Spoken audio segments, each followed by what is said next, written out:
Todd Rather, NRA board member in Arizona, is with us. Todd, good evening, sir. How are you, Ken? I'm good. Thanks for coming on the program tonight. Well, thanks for having me. Seems like every day brings a new twist in the fight for Prop 109, the Right to Hunt and Fish Amendment. The latest is that HSUS says that the NRA doesn't trust voters, which is why they're asking voters to vote in support of the right to hunt and fish. I don't get the logic with this, Todd.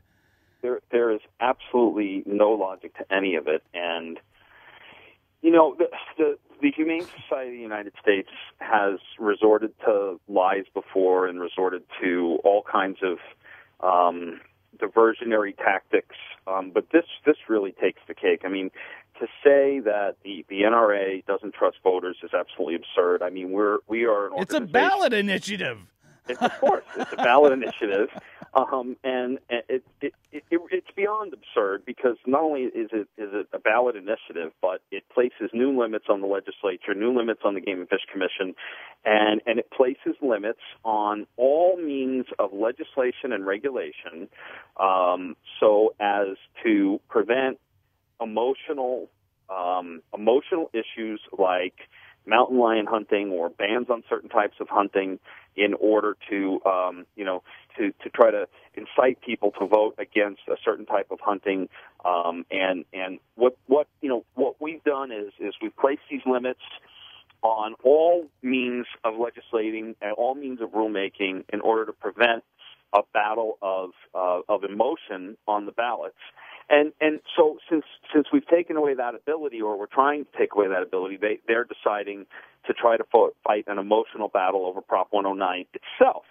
And in order to do that, they have to drag up things that have absolutely nothing to do with hunting or wildlife conservation, like cockfighting and the maintenance of pigs and swine in the state of Arizona.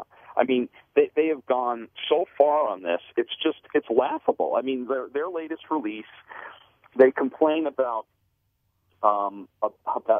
they claim that the NRA is upset about the outlawing of cockfighting somewhere around 10 years ago in Arizona, which is absolutely absurd. The NRA never took a position on cockfighting. I can't imagine a situation in which we would, because it has nothing to do with hunting.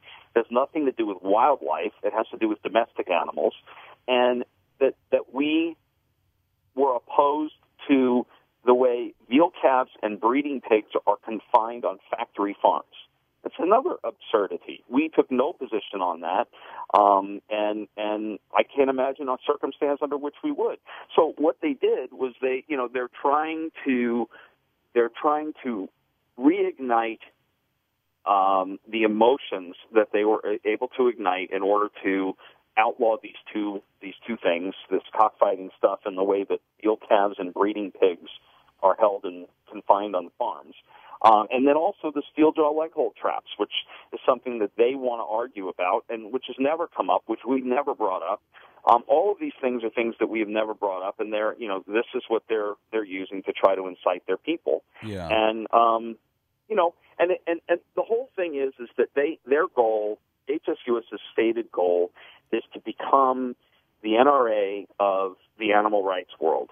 They admire us so much, and they're so jealous of us that they want to become the NRA of the animal rights world, and they think that they get to do that by lying to the public. And I would contend that the NRA has become so successful because we tell the public the truth, and we always have. I was just going to say you have to have integrity if you want to be the NRA of anything. And HSUS again with this smear, clearly they don't. But one thing that's interesting about this, Todd, even just a month ago, HSUS was saying publicly, no, we think this is a solution in search of a problem. There's no need for this. It's not going to really matter one way or the other.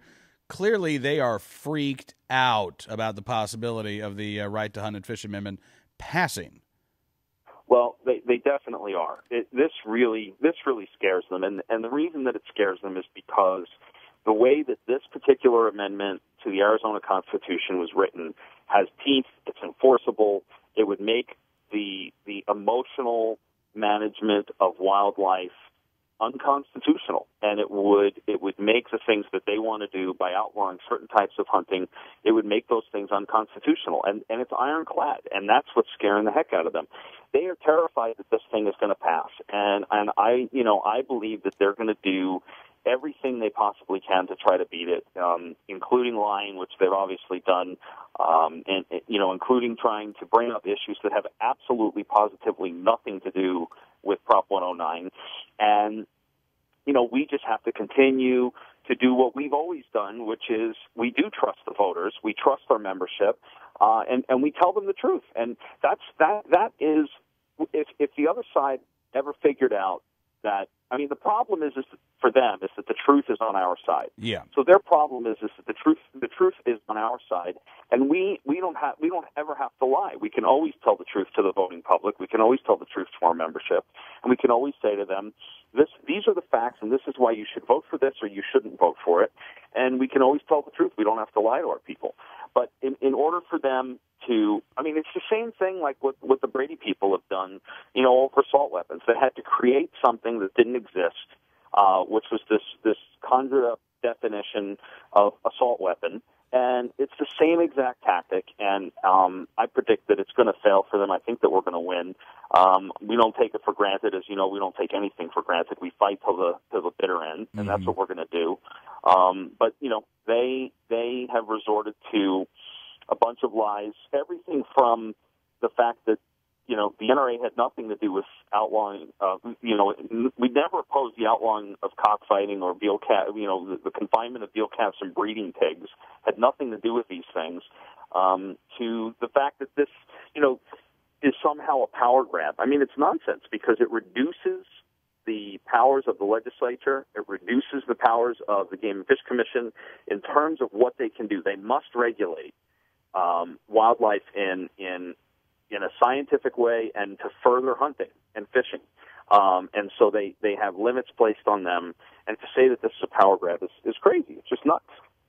It is. And so, Todd, in the minute or so that we have left, if folks want to show support for Prop 109, you guys have yard signs or anything that any material that Arizonans can use? Oh, yeah, absolutely. We have bumper stickers and back sheets and yard signs, and they can get those by going to www.nraila.org/yes on 109, and there's a place for where they can request materials, and somebody at headquarters will send materials to them. Or if they're in southern Arizona, they can email me at one of my business addresses, info@tjsafari.com, info@tj, like Thomas Jefferson, Safari, singular.com, and I can meet them and give them yard signs and bumper stickers and stuff like that if they email me. But the best thing is just to go to the NRA website and look at all the information there, and look at the video that Chris Cox put together about it. Look at all the information that Darren Lasort and his staff have put together on Prop 109, and learn the truth, so that when people ask you questions about it, you'll know what the truth is.